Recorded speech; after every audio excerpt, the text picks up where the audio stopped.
بار بار کھانے سے رات کی عبادت اور دن کا روزہ آسان ہے.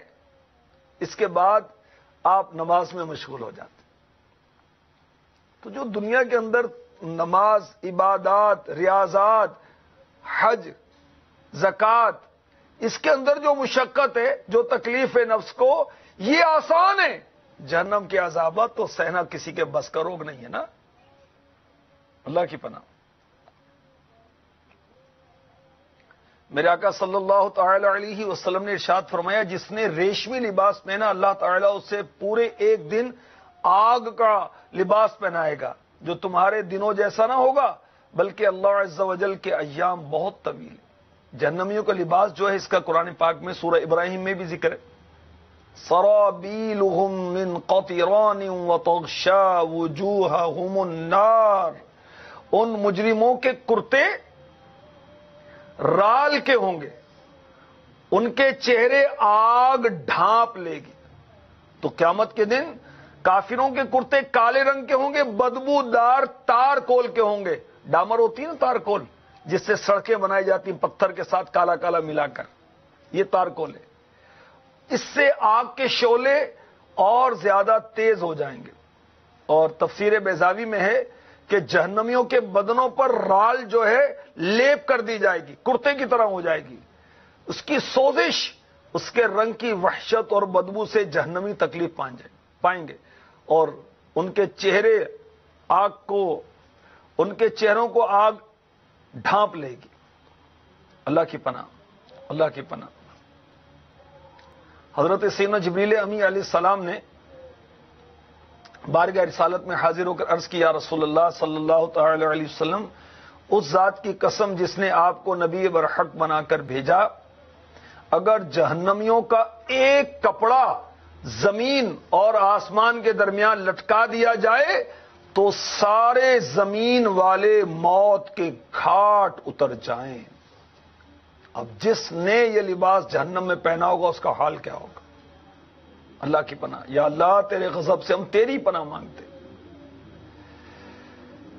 ہمارے آقا صلی اللہ تعالی علیہ وسلم نے ارشاد فرمایا، سب سے پہلے آگ کا لباس شیطان کو پہنایا جائے گا،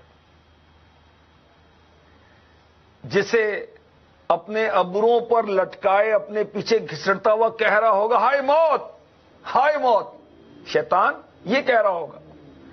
شیطان کے جو پیروکار ہیں، اس کو فالو کرنے والے ہیں، وہ بھی اس کے پیچھے ہوں گے. وہ کہہ رہے ہوں گے ہائے موت، حتیٰ کہ دوزخ پر کھڑے ہو کر بھی یہی کہیں گے، ہائے موت. اس وقت ان سے کہا جائے گا، لا تدعوا اليوم صبورا واحدا وادعوا صبورا کثیرا. فرمایا جائے گا آج ایک موت نہ مانگو اور بہت سی موت مانگو، بہت سی موتیں مانگو. اللہ کی پناہ، اللہ کی پناہ. تو شیطان کو جو فالو کرنے والے ہیں، جتنے کفار ہیں سارے شیطان کو فالو کرنے والے ہیں، جتنے بد مذہب ہیں سارے شیطان کے فالوورز ہیں، یہ جتنے اللہ اور اس کے رسول کی نافرمانی کرنے والے ہیں سارے شیطان کے فالوورز ہیں، شیطان کو فالو کرتے ہیں. تو شیطان کا حشر یہ ہوگا جہنم کے اندر. جہنمیوں کو جو غذائیں کھلائی جائیں گی اور جو مشروبات پلائے جائیں گے وہ کیسے ہوں گے؟ اللہ کی پناہ. جہنمی جہنم میں جائیں گے تو ان کو تھوہڑ کھلایا جائے گا، بہت ہی کڑوا درخت، اور یہ جہنمیوں کی خوراک ہے. لآکلون من شجر من زقوم فمالئون منها البطون. سورہ واقعہ میں اس کا ذکر ہے. ضرور تھوڑ کے پیڑ میں سے کھاؤ گے، بس اس سے پیٹ بھرو گے. یعنی جہنمیوں کی زقوم دائمی غذا، اور یہ ایسی غذا ہے کہ نہ بھوک مٹائے، نہ دوا کے طور پر کھائی جائے، نہ پھل کے طور پر کھائی جائے. یہ ایسی غذا ہوگی. اللہ کی پناہ، اللہ کی پناہ. میرے آقا صلی اللہ تعالی علیہ وسلم نے زقوم کا ذکر فرمایا تو ابو جہل نے کہا، محمد ہمیں اس سے ڈراتا ہے صلی اللہ تعالی علیہ وسلم. حالانکہ ایک روشی ہو، تم جانتے ہو جس سے تمہیں محمد ڈراتا ہے صلی اللہ علیہ وسلم. وہ درخت زقوم کیا ہے؟ انہوں نے کہا ہمیں نہیں پتا. تو ابو جہل نے کہا مدینے کی عجوہ مراد ہے۔ اللہ کی قسم اگر ہم اس کے مالک بن گئے تو اسے ایک ہی لقمے میں کھا جائیں گے۔ اس پر اللہ تعالی نے یہ آیات نازل فرمائی، ان شجرۃ الزقوم طعام الاثیم کالمہل یغلی فی البطون کغلی الحمیم،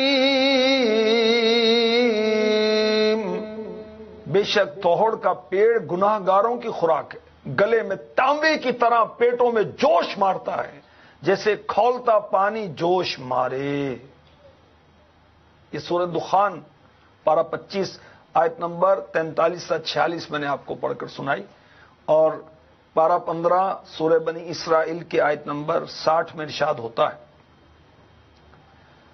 وَالشَّجَرَةَ الْمَلْعُونَةَ فِي الْقُرْآنِ وَنُخَوِّفُهُمْ فَمَا يَزِيدُهُمْ إِلَّا طُغْيَانًا كَبِيرًا، اور وہ پیڑ جس پر قرآن میں لعنت ہے ہم انہیں ڈراتے ہیں تو انہیں نہیں بڑھتی مگر سرکشی۔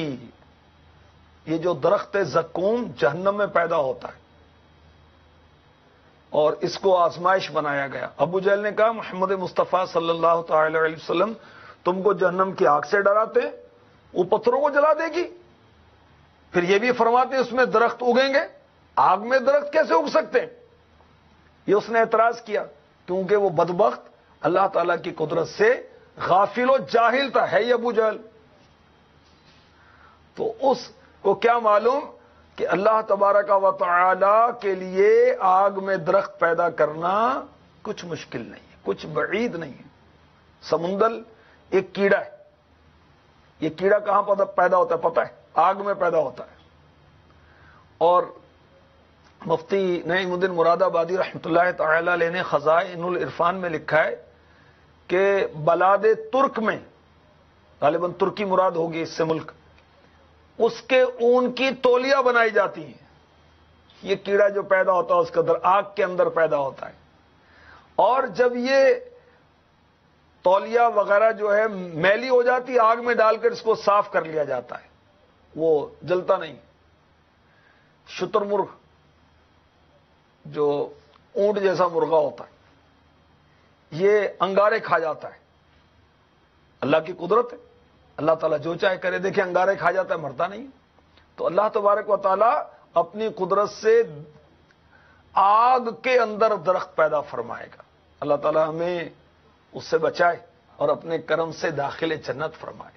تو جہنم میں لے جانے والے اعمال کا معلوم بھی ہونا چاہیے اور اس سے بچنا بھی چاہیے، ایماندار بھی ہونا چاہیے اور اعمال صالحہ بھی ہونے چاہیے، انشاءاللہ جنت میں داخلہ ملے گا اس کے کرم سے۔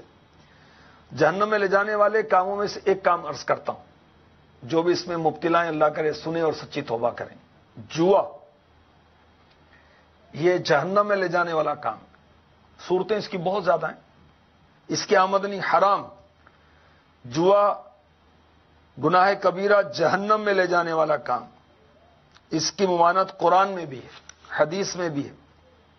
یاد رکھیں جوا حرام گناہ اور اس کی کمائی حرام اور ناجائز۔ جوئے کے جو بھی آلات ہیں، انسٹرومنٹس ہیں، اس کا خریدنا حرام، بیچنا استعمال کرنا ناجائز و گناہ ہے۔ اور بہت سارے جہنم میں لے جانے والے اعمال، جہنم کے خطرات اس کتاب مختصر کتاب کے اندر موجود ہیں۔ اس کو لیں، اس کو پڑھیں تاکہ خوف خدا پیدا ہو۔ اور بزرگوں کا تذکرہ سنتے ہیں تو وہ جہنم کے تذکرے پر روتے ہیں، نیکیاں کرتے ہیں روتے ہیں، اور ہم مسجد کا رخ نہیں کرتے، روزے رمضان کے نہیں رکھتے، ایک تعداد ہے۔ ماں باپ کا ادب ہم سے نہیں ہوتا، اولاد کی دینی تربیت ہم سے نہیں ہوتی، اور خوف خدا بھی نہیں ہم کو۔ عجیب حالت ہے ہماری۔ اللہ تعالی ہمارے حال پر رحم فرمائے اور نار جہنم سے ہمیں امان عطا فرمائے۔ اللہم اجرنی من النار، اللہم اجرنی من النار، اللہم اجرنی من النار، آمین آمین آمین۔ بجاہ النبی الامین صلی اللہ تعالی علیہ وآلہ وسلم. رحمت مغفرت دوزخ سے آزادی کا سائل ہوں، ماہ رمضان کے صدقے میں فرما دے کرم مولا.